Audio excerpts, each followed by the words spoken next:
Well, and you know what's interesting is that you don't necessarily have to be a luxury property or high-end property to create this supremely amazing guest experience. This is something that every hotel has the ability to do. Now, of course, from a Mhm. luxury perspective, it's going to be an entirely different way of handling it.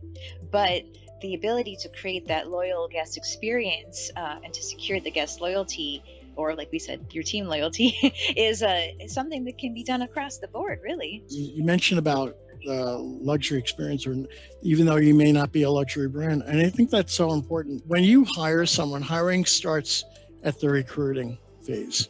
And so when you bring people in, the two things, if I was a hiring manager or what you're looking for in that particular role, the two things are really the passion and the inspiration and the energy that you have coming into that role. That is so important. And I think a lot of hiring managers overlook that.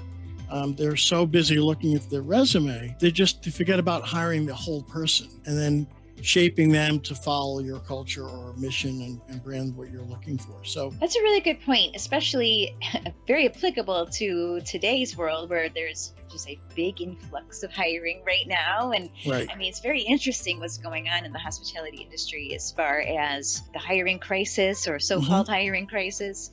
I think it'd be interesting to see what happens over the next several months. But the recruiting process and then the onboarding process are really going to be the keys of getting people in the door and keeping them in the door at least long enough for them to establish a good working relationship and establish their loyalty to the brand.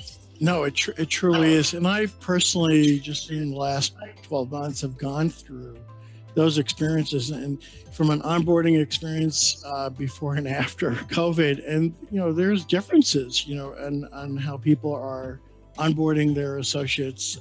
It's not just going through a checklist or checkbox that you've gone through the motions and you're instantly put in the role and you're doing the job.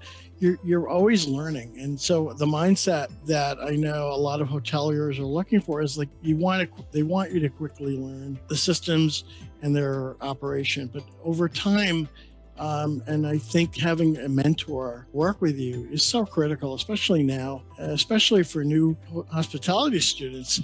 I mean, I just did a webinar, an international keynote webinar in England, and these students were asking me all sorts of questions like, I don't have the experience. What do I do? And, I had to really coach and mentor them in a way that it's okay not to have that experience because just as much as I have the experience, I'm not going to be fit for every single position and location. And it really is a two-way street when you're interviewing. And I think people forget that as much as you're being interviewed, you're also interviewing the company to make sure that's really a perfect match for what you believe in, where you want to go. Totally agree.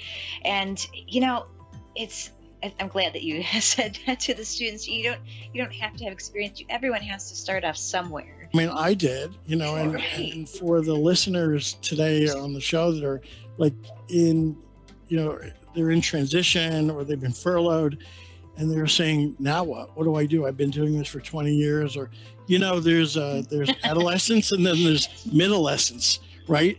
And, there's the beginning, a middle, and end. And you might be stuck in the messy middle, I call it. Oh, I like that. But you have to figure out like how to get yourself out and you utilize your resources, utilize the people around you and hopefully you'll get there. But you surround yourself with people that want to help you. Hmm. And that really makes a difference.